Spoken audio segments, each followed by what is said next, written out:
So thank you very much, Bopu. And if someone could give me a thumbs up or thumbs down for audio, I'd be grateful. So ladies and gentlemen, today we're going to make a big transition in this course, a transition away from generally talking about functional programming as a whole and looking at Scala in particular, to focusing on a particular platform, the Spark platform, which enables data science using functional programming in Scala. Maybe someone could get the lights so that we could get a bit more contrast.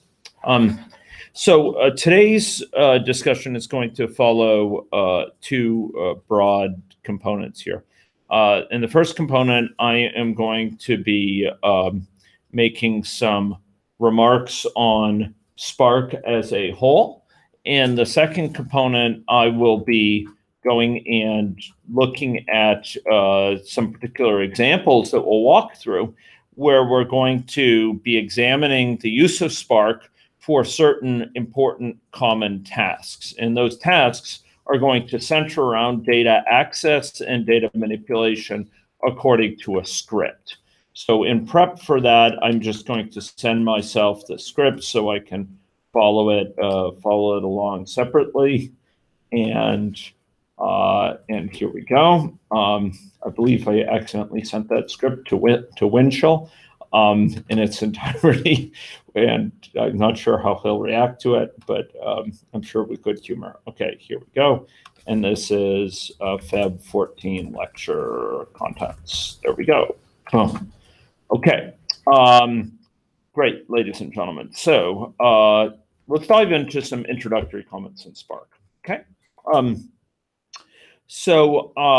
Spark is a platform for conducting data science at scale, leveraging resources across clusters.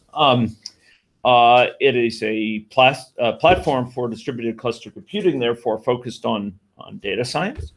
And it aspires to simultaneously address two key needs: a need for generality, a single platform providing a set of mechanisms that can support a diverse set of types of application and levels of application. And secondly, to provide the performance needed for very demanding workloads, whether in exploration phase or whether in production phase involving data science.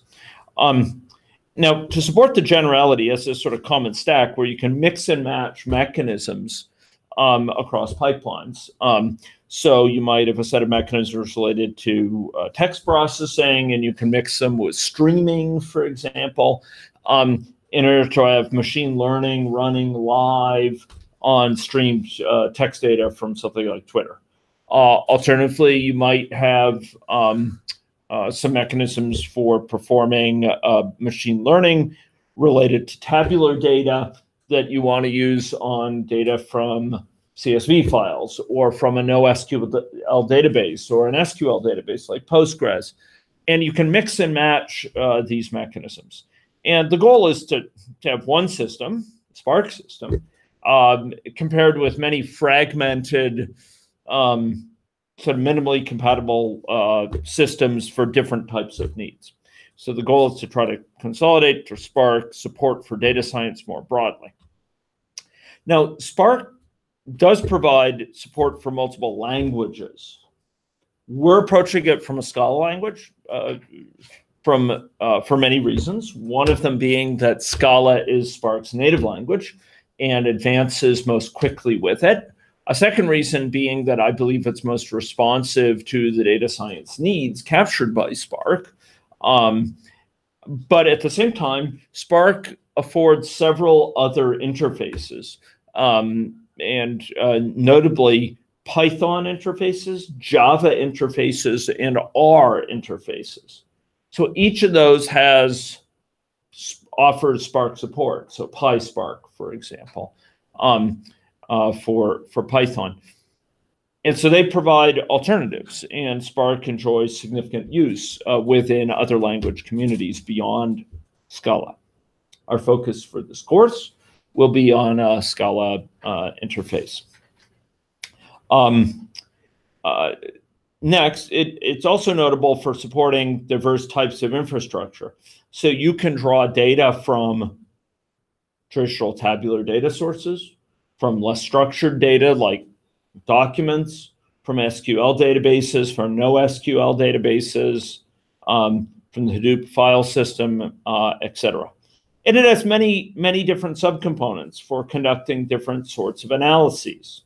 ML, MLlib for machine learning, Spark streaming components, Spark SQL, etc. And one very notable feature about Spark is that it's evolving rapidly. So Spark 2.2 has big differences in terms of what it will support, or Spark 2.3, in terms of some of the concrete features compared to Spark 2.0. In turn, that's a world apart from Spark, say, 1.6, in terms of a lot of the basic ways you can deal with it. And generally, it's gotten better and better in supporting richer and richer, more powerful mechanisms, and also more flexible mechanisms. But you should be aware of this, because when you search for documentation, it matters sometimes, whether you're looking at Spark 2.01 or Spark 2.2.0 or Spark 1.6. It actually matters quite a bit, okay? And in terms of online forums, comments, take older things with a grain of salt.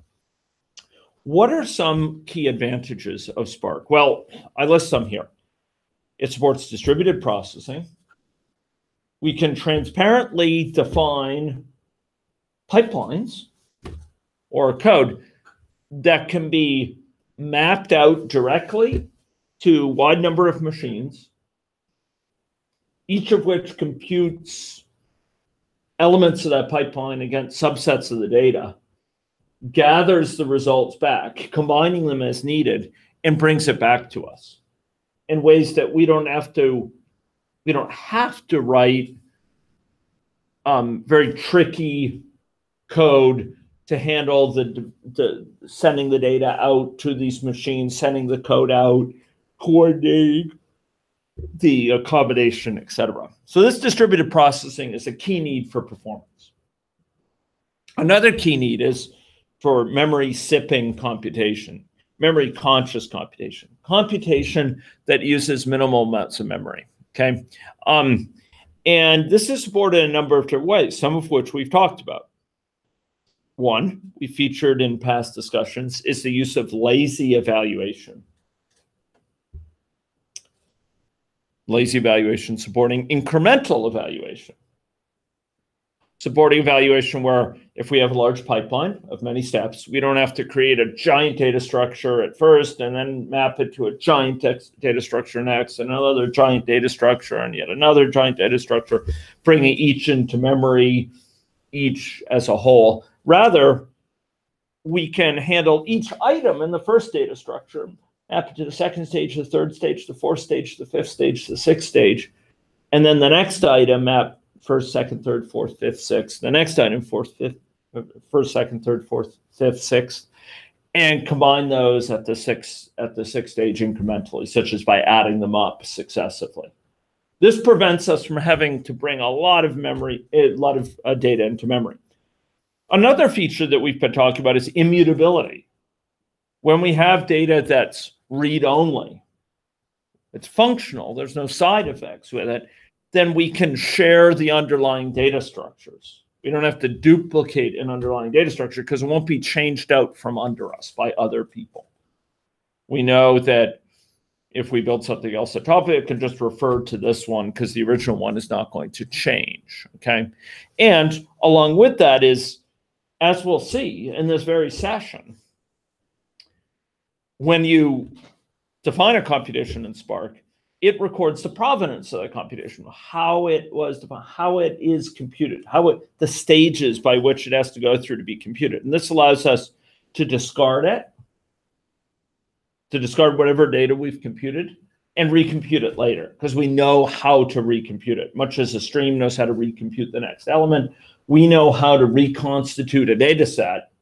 So if we've thrown it away, we haven't lost anything of of profound longevity, we can just recreate it through executing it. So we can balance saving memory on the one hand versus computation.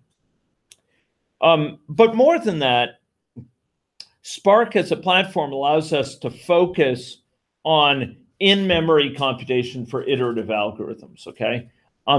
Using the memory resources of our computer, the memory hierarchy of our computer intelligently. And along those lines, we can specify what things we want to save in different levels of memory, what things we'd like to have in main memory, what things we don't need in main memory because we're only going to refer to them once and we can bring it in for disk, etc. So there's a couple of anti-patterns Spark is seeking to avoid. One is needing to pre-join all tables in a database. Okay, when we have hundreds of millions of rows in each of two tables, doing a join on a database side in some central database out there is a non-starter. We will do much better to have a more savvy way, instead of everyone going to the server and asking it to join over at the server and having the server be a point of contention. We can actually do a lot more on each machine to match up this fragment of the data with this other fragment, this fragment of table 1 with this other fragment of table 2, for example. We don't want to load entire data sets into memory. If we have 100 million or 1 billion records, that will bring our machine to a crawl. Okay, it will lead it to thrash and become incredibly slow. We can't transform a full data set to a full data set at a time. It'll take too much memory.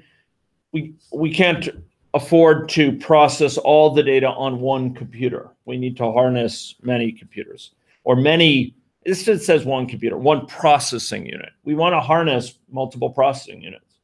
Those processing units may be on a single computer, multiple cores on the same computer, for example, or it may be across a farm of machines. We also want to minimize the need to shuffle data, to send lots of data over the network to perform computation. And with classic MapReduce frameworks, we have ways of decomposing things, but we want to particularly undertake iterative algorithms that can't simply assume each time we're going to compute on the entire data set, bring it into memory, and then put it back. We're going to be doing it over and over again. We want to use our limited memory resources judiciously. So some important concepts that Spark brings to the table draw heavily on elements we've been talking about in this course. One is immutability. Second is the need to accumulate provenance information. Third is laziness and memory consciousness, being conscious of what memory you have. But we have a number of others that we haven't talked about that will be central in some cases to our Spark needs. One is this notion of a resilient distributed data set, an RDD, that we'll be meeting up today, okay? And this data set provides a single abstract interface to data that could in fact be stored on many different processing units. So it provides us a way of naming and manipulating data that might not live only on our machine, but a wide variety of other machines. And as we'll see, RDDs in their raw form, they're still with us, but in their raw form, they were the sort of basic building block that was in place from Spark early on. Since that point, we have data frames that have been introduced, and in a type-safe way, what are called data sets. And each of those bring optimizations with them. They bring flexibility beyond what's present with distributed data sets, but they also draw on resilient distributed data sets, fundamental ability to distribute things over a farm of machines. Okay, we will find, although it won't be a foremost goal of this class to explore it in detail, Spark allows us to be explicit about what data we store where. Okay, and there's this notion of partitions, that we're going to partition our data over many different areas of a computer system. So we'll have different chunks of the data which are found in different places, okay? Amongst other things, each of those chunks might then be processed by that local machine. And then we'll deal with the results and combine it with the results from other chunks and bring them back to our computer, okay? So this notion of distributed computing, we have a way of talking about it that's very powerful in Spark, talking about partitions and shuffling and choosing savvy partitioning strategies for our data that seem best to us, okay? We'll also see Spark has, sometimes in an almost automagic way that's a bit disconcerting, implicit conversions between data types. It allows us to kind of work with one data type and have it automatically converted over in a useful way into other data types. We may see a bit of that today with columns. And as we'll see, key value pairs play some important roles, although they're less centrally featured in some pipelines than they were when Spark first came out. Okay, so the abstractions that we're dealing with are like RDDs,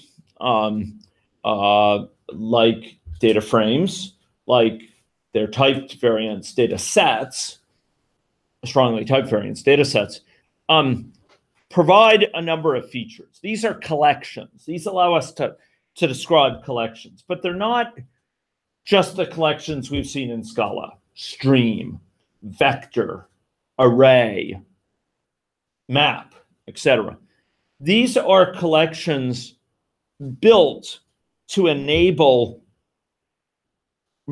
memory and performance conscious computation for data science, okay? And regardless of whether it's an RDD, data frame, or data set, we have a number of features.